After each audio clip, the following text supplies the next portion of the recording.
Living in Ohio, we know severe weather can strike any time of the year, not just in the spring. And that's why the 10 Weather Impact team is always working to keep you informed and keep your family safe. From a record-setting year for tornadoes in 2024 to hail, lightning, and flooding, we're throwing a lot of curveballs by Mother Nature in Ohio. And that's why the first step to any severe weather plan is being prepared. Coming up on our complete severe weather prep guide, we'll cover this topic as well as all the different severe storm threats you can experience in central Ohio. After a record-setting year in the state of Ohio, thunderstorms and the threats they bring are top of mind. This season in Ohio can be a time of increased anxiety for many of us, but getting prepared can be done in 3 easy steps. Get those weather warnings, having a plan, and taking action. Now, getting those warnings in real time is top priority. Warnings can come right to your phone, alerting you of severe weather wherever you are, as long as you have a few basic settings checked. Now, in an iPhone, under Settings, scroll to Notifications, then scroll down to Government Alerts. In an Android, go to Settings, Safety, and Emergency, then into Wireless Emergency Alerts to get set up. Make sure emergency alerts for iPhone or extreme threats and severe threats for Android are on and that they always play sound. That means that you'll hear those no matter even if the phone is off. Alerts are also available in Spanish. Now, of course, for this to work, it requires that your phone is charged and that you have service.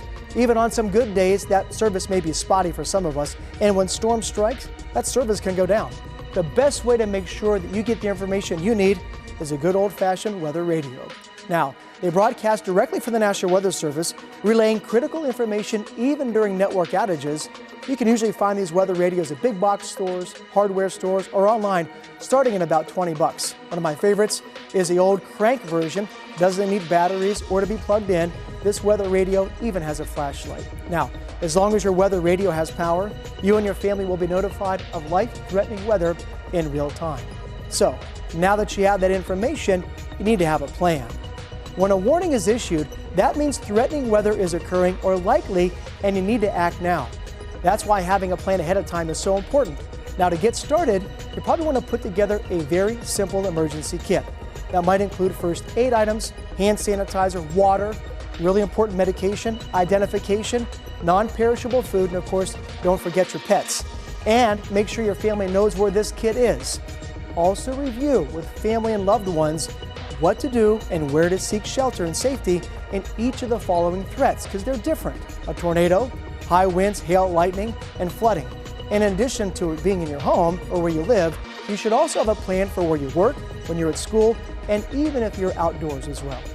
Last but not least, number 3, take action. If you've received a warning and you have your plan, then this last part should be pretty simple.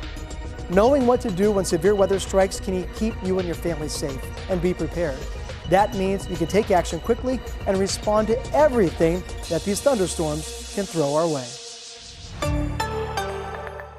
Severe weather season has arrived, and you need 4 key ingredients to get a severe thunderstorm. You need wind shear, you need lift, instability, and moisture. Wind shear is essentially a wind change in direction with height.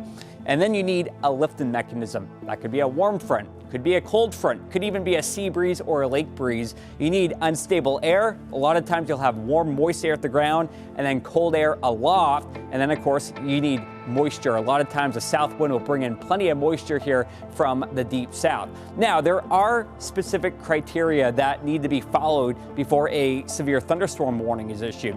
You need at least 2 out of 3 of these criteria to be met. You need hail 1-inch diameter, you need 58-mile-per-hour winds, or you need an indicated tornado. And a lot of times you can use Doppler radar in order to see if that exists or not. Now, there is a difference between a watch and a warning.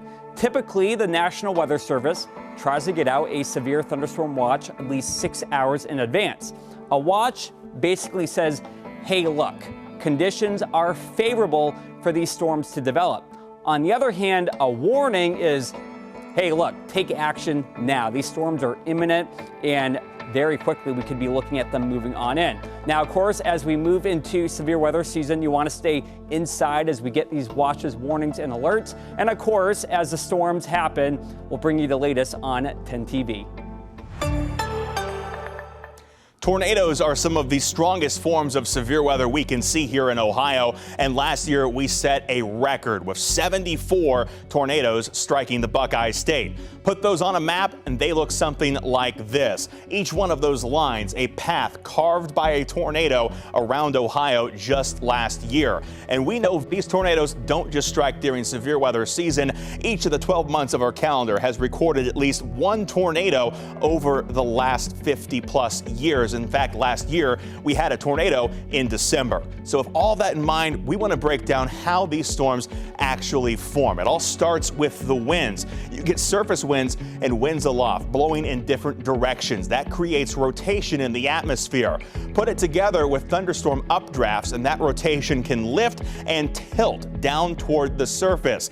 From there, we form something called a wall cloud. A wall cloud is the precursor to a tornado. If it continues to build and works its way down to the ground, that's when it actually does become a tornado. If it doesn't touch the ground, it's just considered a funnel cloud. Our job as meteorologists is to warn you ahead of time when these types of severe weather could occur. And it all starts with a watch. That means be prepared. Conditions are favorable for tornadoes, but we're not quite there yet. From there, we upgrade to a warning. This is when a tornado has either been detected by radar or seen by a person. A tornado emergency, that's the highest level of warning. This means not only has a tornado been detected, it is on the ground and doing considerable damage.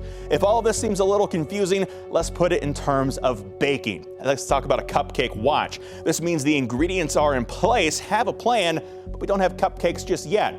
A cupcake warning, well, the baked goods are done. The storms are here. It's time to take action. Of course, that tornado action plan does need to include some important steps, including grabbing important documents and pets, going to your safe place, and staying connected to get the latest alerts until those storms have passed. And the reason this is so important is just because of the damage that tornadoes can cause. I want to show you how strong these winds can get. The weakest level tornado, EF0, that's going to cause minor damage to roofs and trees. We upgrade from there to an EF1. Lots of shingles missing, power poles coming down at this point, and it only gets worse from here. We upgrade this to an EF2. That's when roofs start to get blown off of houses and cars flipped over. And EF3, we're destroying entire floors of a house. And EF4, that's leveling even well-built houses. Cars are thrown great distances. And once we get to an EF5, there's nothing left but a concrete slab,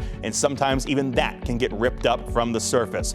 Of course, with so much danger related to this form of severe weather, our job is to keep you safe at home, and that's what the 10 TV Weather Impact Team will do all throughout the year. This is a good time to remember where the safe spot is inside your home. Let's take the all-American home, okay? Let's say that you don't have a basement. The safest spot to be would be an interior room. So see all these outer rooms, bedroom, kitchen. As we head up to the garage, living room, you want to avoid those areas. You want the stairwell, a hallway, or a closet. These areas shaded in green would be the safest spot to be in the event of a tornado warning.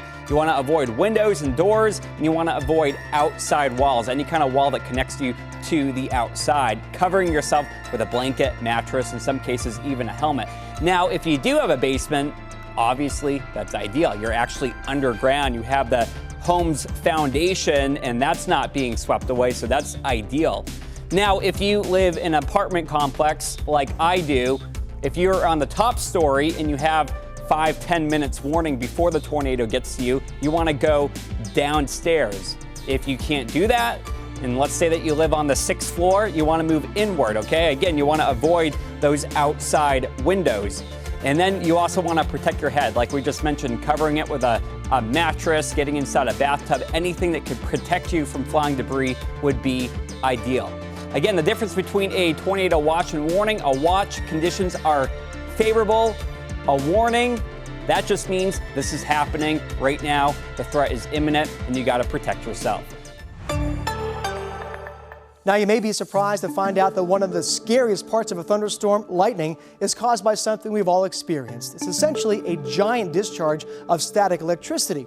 There's a lot going on inside those thunderstorms with ice and water racing up and down, separating that electrical charge, the negatives from the positives, and that's where a lightning flash begins. So we'll walk you through quickly. The first thing is that separation of the negatives and the positives, and then starting down from the cloud, that's called the step leader. As the leader draws positive charge from the ground and those two begin to meet, that charge actually begins that electrical flow of current.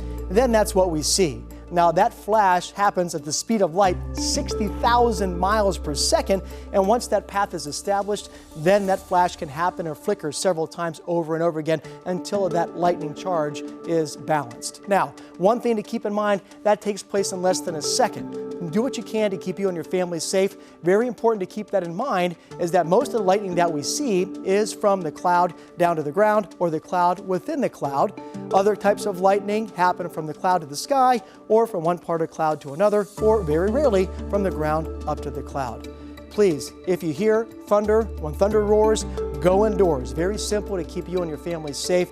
A vehicle, a good alternative. If you're outside and you're stuck, crouch low to the ground. Crouch into a ball on the balls of your feet. Round yourself, minimize your contact with the ground. Do not take shelter under trees, and most importantly, stay away from water. So hopefully a little bit about how lightning forms and what you need to do to keep you and your family safe. Flooding is the number 2 weather-related cause of fatalities. That comes after heat. It only takes 6 inches of moving water to sweep you off your feet, 12 inches of moving water to move a small car, 18 inches to move a larger SUV or a truck. There are many different types of flood alerts, watches, warnings, and advisories. Let's talk about the 3 most important. A flood advisory. That means that we're going to be looking at some minor flooding in some low-lying areas. Typically, it's not a threat to life or property. But then as we increase the water level, an aerial flood warning, at this point, we do have a threat to life and property. Typically, this is from a prolonged period of rainfall greater than 6 hours. And then number 3 on the list, we have that flash flood warning. You've probably heard it before. That is from rainfall that comes in under 6 hours. So very quick bursts of heavy rainfall. This could threaten life and property as we typically see water levels rise very quickly and unexpectedly. And then let's talk about something else, hydroplaning. It does not take a whole lot of rainfall. Only about a ½ inch to an inch of rain can cause hydroplaning on the roadways. A lot of times it happens from heading into standing water. If you're driving down the roadways 45 miles per hour or greater, that can cause hydroplaning. Also, if you have a low tire tread depth or if your tire pressure is too high or too low, that can increase the odds of hydroplaning. The best way to prevent it, make sure that your tire tread is nice and thick, and of course, drive slow out there on the roadways. As we wrap up our coverage on severe weather preparation, there's one final topic we want to talk about, and that's emergency communications. And the folks here at the Ohio Emergency Management Agency, they want to make sure that you're ready with multiple ways to get alerts and information during severe weather. This is the Emergency Operations Center for the state. What you're looking at is the Nerve Center for Emergency Communications in the state of Ohio. I'm seeing signs around that say like highway patrol, transportation, aviation. All these people need to know when weather's impacting the state. Yes. So, and that's exactly what this room does. Like I said, it is a coordination entity. We can come together, we can reach out to the partners. And just like the state stays prepared for severe weather by having multiple lines of communication in disasters, you should practice this at home as well. Severe weather can happen anywhere, any time of the day, or any time of the year. So having multiple methods to receive emergency communications is very important. One of the best, a NOAA weather radio. You can have emergency notifications, weather watches, weather warnings, and you can set it to your area specifically. Many counties also have emergency communication lists that can send alerts to your phone. Mass notification systems are used throughout the state of Ohio. Different counties use different methods, so I would suggest contacting your county emergency management agency to see what's available for you to receive alerts and warnings. Another best practice for emergency alerts, having the 10TV app installed on your phone before storms strike. So the news and weather apps are fantastic sources. You can go and download the station that you like the very best. The 10TV app is quite nice. I actually have that on my phone. Sirens work too, but just know you shouldn't be using them as your primary source of alert communication, and they're not meant to be heard in your home. They are designed and intended for people who are outdoors. These sirens, when they sound, are alerting you that you have enough time to get to safety and that you can get to a good location. So understanding that they are not necessarily going to be heard in your home is very important. So one of the main takeaways is to make sure that you have multiple ways of getting alerts and important information during severe weather, and have those methods figured out ahead of time. You don't want to be scrambling for information when severe weather strikes. We hope the information we shared has given you what you need to be confident in facing the next round of storms in central Ohio. With preparation and planning ahead of time, Mother Nature isn't such a powerful foe. And don't worry, if this seems like a lot to take in, our team will always make sure you're prepared with a detailed forecast on any weather impacts ahead. So stay safe, stay informed, and stay with 10 TV on air, online, and streaming on 10 TV Plus whenever severe weather threatens.